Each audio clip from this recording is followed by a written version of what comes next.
My name's Miles Morales. I'm Brooklyn's one and only Spider-Man. Welcome to WatchMojo, and today we're counting down our picks for the top 10 Spider-Man Across the Spider-Verse Easter eggs. And then I looked at my uncle and... Let me guess. He died?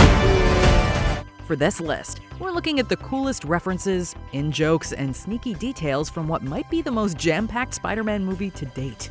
This entails a few Spidey spoilers. Which Across the Spider-Verse Easter eggs made your senses tingle? And when Miles was talking about paying to see a vampire movie, was that a Morbius reference? Let us know in the comments. Number 10. Everything on a Bagel. While escaping from the Alchemax facility in Into the Spider-Verse, Miles chucked a bagel at one scientist. Where do you think you're going? He took a bagel! All right, time to swing, just like I taught you. When did you teach me that? I didn't. It's a little joke. Team building. Reflecting on this moment's conception, Chris Miller wrote, quote, "A piece of history was born." That might have sounded like a joke at the time, but the bagel ends up playing a crucial role in Across the Spider-Verse. Miles learns that the Spot is the same scientist that he hit with the bagel, which sent him down a villainous path. I am the Spot. That's not funny. Don't do that. We can't help but wonder if the bagel is also an homage to another multiverse movie involving a Polish baked good, Everything Everywhere All at Once. You know why I actually built the bagel? It wasn't to destroy everything. It was to destroy myself. It might be a coincidence since both of these movies were made around the same time, but it would bring things full circle. Number 9. The significance of 42. The number 42 popped up a few times in Into the Spider-Verse. It plays an even more prominent part in the sequel as we learn about the spider that bit Miles. 42.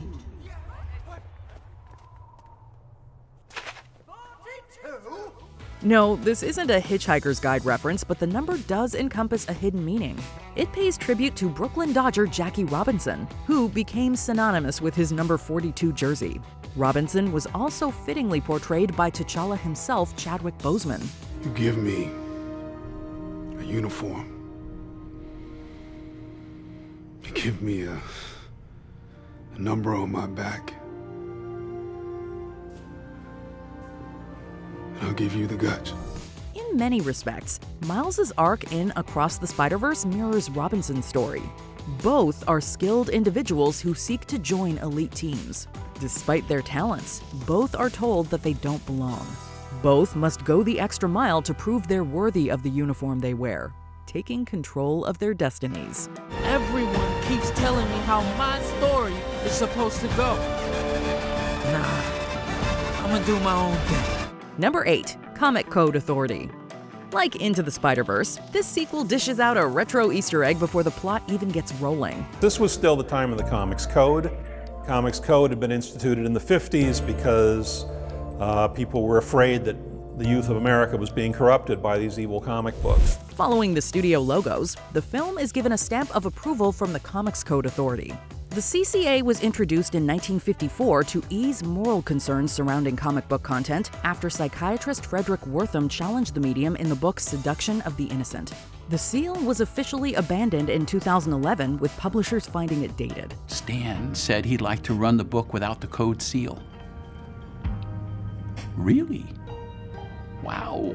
Aside from being a clever Easter egg, the code ties into the themes of Across the Spider-Verse. I have no idea what you're doing!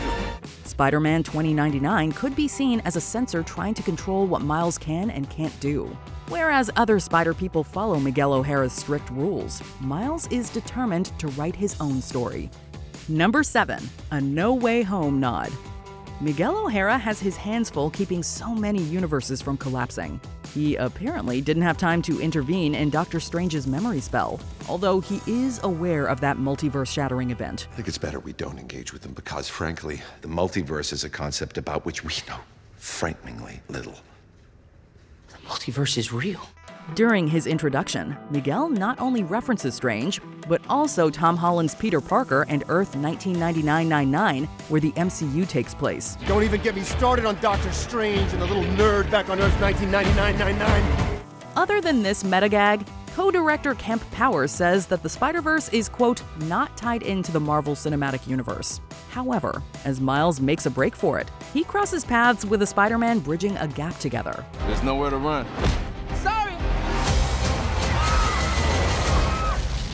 My bad, everybody. There was somewhere to run. We're guessing the Spider Society saw Holland's Peter holding a ferry together recently and decided to prepare. Both are about 98% successful in keeping things together. Number 6. Comic book canon. Even more than the previous film, Across the Spider-Verse is like a comic book collage brought to life.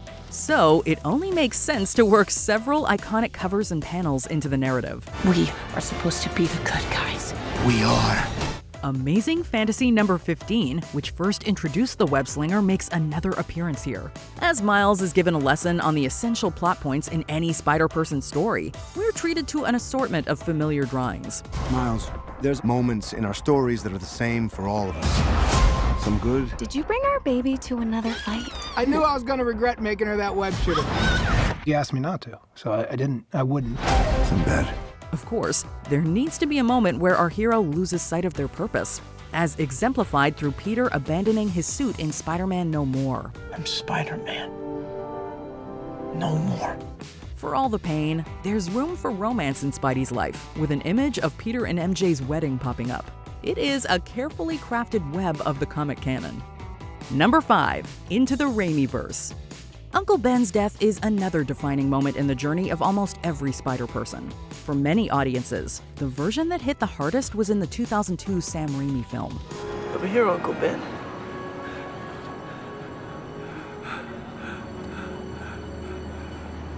Peter. A still from this tear-jerking scene can be spotted as Miles is instructed about the importance of loss and how it shaped his counterparts. What about Uncle Ben? If not for Uncle Ben, most of us wouldn't be here. This isn't the only reference to Raimi's first Spider-Man film. In another trip down memory lane, the famous upside-down kiss between Tobey Maguire and Kirsten Dunst is visible. You are amazing. Some people don't think so. But you are. Nice to have a fan. More than 2 decades after this game-changing blockbuster came out, some moments remain instantly recognizable, even when hidden in the background. Number 4. J.K. Simmons, the only J. Jonah Jameson. Spider-Man! I knew you two were in this together!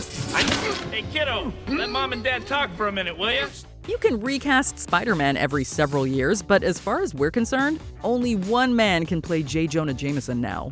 There you have it, folks. Conclusive proof that Spider-Man was responsible for the brutal murder of Mysterio.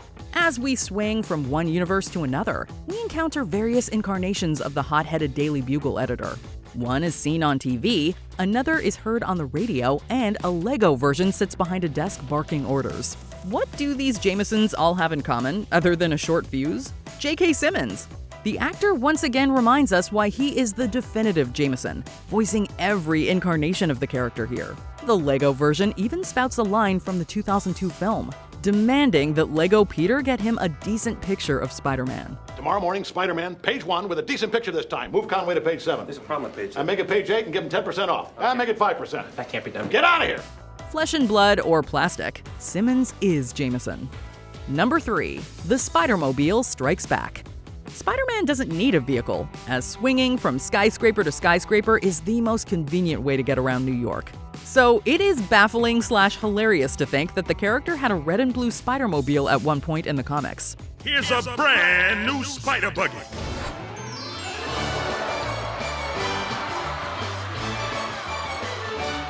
Yeah, a new spider buggy. Woohoo! Spider-Man even acknowledged that it was a stupid idea, but Corona Motors offered a handsome fee and he needed the cash. The Spider-Mobile was among Peter's possessions in Into the Spider-Verse, but we'd have to wait until movie number 2 to see the car in action.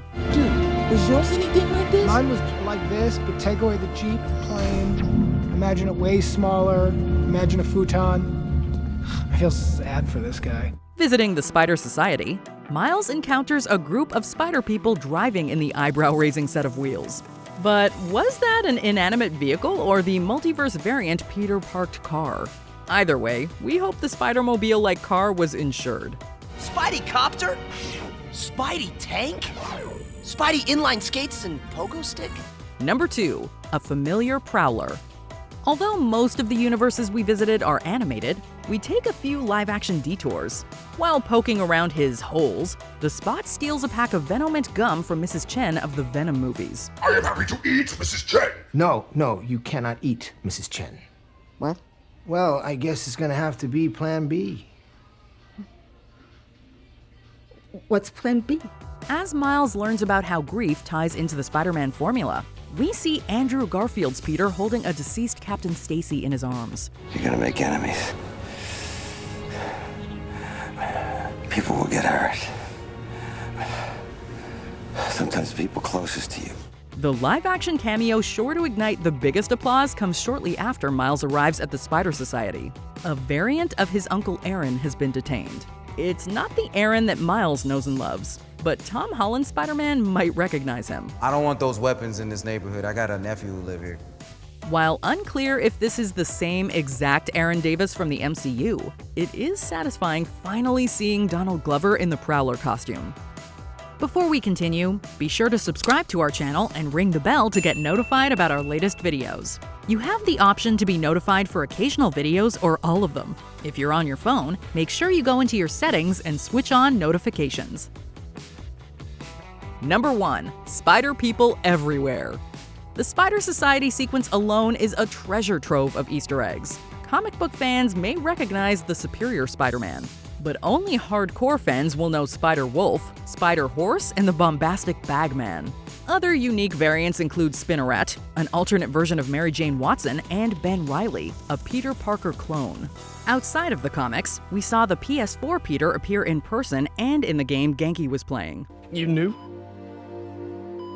I've known for a while. There are TV variants as well, from Spider-Man Unlimited to the OG Spider-Man cartoon.